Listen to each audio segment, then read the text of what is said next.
दोस्तों, कैसे हैं आप सब। आज की हमारी कहानी है सास के अत्याचार। 2 दिन से आरती की आंखों से नींद गायब थी। वह बड़ी कसमकस या कहें दुविधा में थी। समझ नहीं आ रहा कि वह क्या निर्णय ले।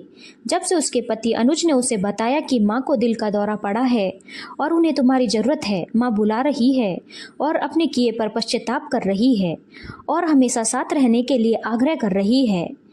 कैसे भूल जाए आरती जो उसने सहा है, कैसे माफ़ कर दे उन्हें। किंतु उनकी आज की स्थिति को देखते हुए एक बार मन में उनके प्रति दया का भाव भी उमड़ रहा है, लेकिन अगले ही क्षण उसका मन उनकी कड़वी बातों से नफरत से भर गया। 22 साल की थी आरती जब वह इस घर में बहू बनकर आई थी। अपने अच्छे व्यवहार और चाल चलन से सभी की चहेती बहू बनने में उसे ज़्यादा देर नहीं लगी, किंतु उसके आने के पश्चात कमला देवी उससे होड़ करने लगी।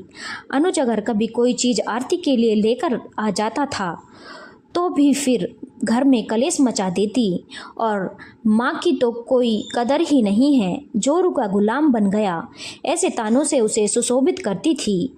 अब अनुज ने कुछ भी बोलना बंद कर दिया, किंतु आरती का देवर साहिल अपनी भाभी पर होते हुए अत्याचार नहीं देख पाता था और वह अपनी माँ को सुनाता, माँ तुम हर समय भाभी पर इतना जुल्म क्यों करती हो?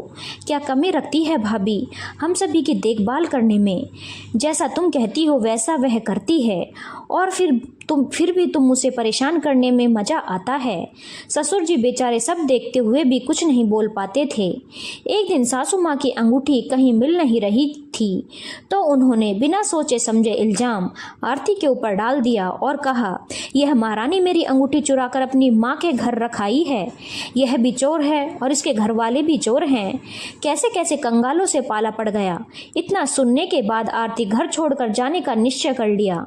जिस घर में उसकी कोई परवाह नहीं, कोई ज़रूरत नहीं, ऐसे परिवार में रहकर भी क्या फ़ायदा। इतना अत्याचार सहने के बाद भी उसने अपनी सास को कभी उल्टा जवाब तक नहीं दिया।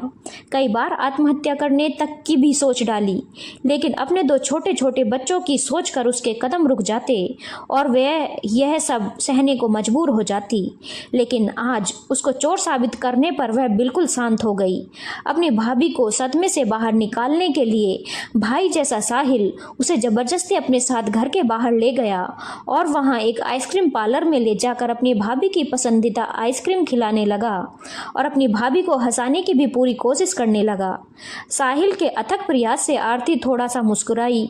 साहिल और आरती जैसे ही घर पहुंचे देखा पूरा घर वहां एकत्रित था। तब सास ने चिल्लाकर बोला, क्यों रही, अपने पति से मन नहीं भरा क्या, जो अब अपने देवर पर भी डोरे डाल रही है? अरे इसे तो छोड़ ही दे। आज बात उसके चरित्र पर आ गई थी। बस अब हद हो गई उसकी सहन शक्ति की। आज वह दृढ़ निश्चय के साथ घर छोड़कर भी चली गई। आज उसके साथ उसका पति भी था। तब सास ने फिर जोर से कहा, अरे चली जा यहाँ से और दोबारा घर में कदम मत रखना। मैं तेरी शकल भी नहीं देखना चाहती, मनहूस कहीं की। कुछ समय बाद उसके ससुर जी भी भगवान को प्यारे हो गए। जीवन अपनी गति से चलता रहा। उधर देवर की भी शादी हो गई, किंतु वह देवर की शादी में भी नहीं गई। उसकी देवरानी कोमल अपनी सास से भी 2 कदम आगे निकली। सास उसको भी बस में करने की कोशिश करती, किंतु कोमल उसे हमेशा उल्टा जवाब देकर चुप करा देती, क्योंकि साहिल ने उसे अपनी भाभी के साथ हुए अत्याचारों के बारे में बता रखा था। कोमल सास के अत्याचार बिल्कुल सहन नहीं करती थी। कुछ समय बाद वह भी देवर को लेकर अलग हो गई। अब सास पूरे घर में अकेली रह गई और हर समय पश्चाताप करती कि उसने आरती जैसी मासूम के साथ बहुत अन्याय किया है। उन्हें दिल का दौरा पड़ गया। किराएदारों की सूचना पर दोनों बेटे तुरंत मां को लेकर अस्पताल पहुंचे, जहां 10 दिन के बाद मां को छुट्टी मिल गई। अब समस्या थी, घर पर मां की देखभाल कौन करे। कोमल ने साफ इनकार कर दिया कि वह अपनी सास की सेवा नहीं कर सकती। अब सबकी आशाएं सिर्फ आरती से थी। आज सास अपने आप को बिल्कुल असहाय महसूस कर रही थी। उसकी सारी दबंगई समाप्त हो गई। आज वह अपनी करनी पर पश्चाताप कर रही थी और बार बार अपनी बड़ी बहू से अपने कर्मों की माफ़ी मांग रही थी और उसे वापस अपने घर आने की कह रही थी।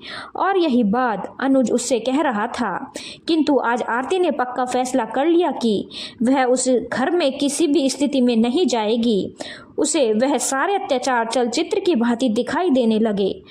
आज जब सास इस स्थिति में है तब उन्होंने पश्चाताप हो रहा है। इससे पहले तो वह अपने घमंड में ही जी रही थी। कई बार उनका मन करता कि कोई बात नहीं, मैं उनके जैसी नहीं हूँ, इस समय उन्हें मेरी ज़रूरत है तो मुझे वहाँ जाना चाहिए, किंतु अगले ही पल उसका मन कहता नहीं, मैं वहाँ नहीं जाऊँगी।